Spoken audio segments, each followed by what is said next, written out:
காற்று இல்லாத கண்ணாடி கூண்டில் மஞ்சக்கோழி மயங்கி கிடக்குது. அது என்ன?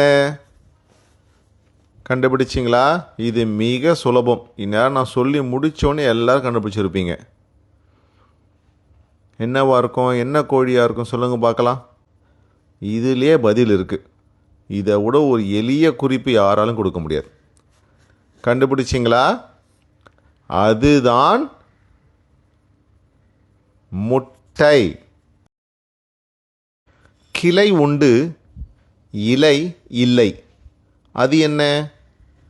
இன்று மிக மிக சிறிய விடுகதை. கண்டுபிடிங்க பார்க்கலாம்.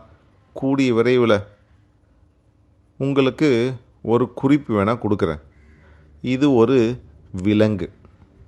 இதை விட ஒரு அழகான குறிப்பு யாரெல்லாம் கொடுக்க முடியாது. கண்டுபிடிச்சிங்களா? எங்கே கிளை இருக்கும், எதற்கு இலை இல்லை? கண்டுபிடிங்க. அதுதான் மான் கொம்பு.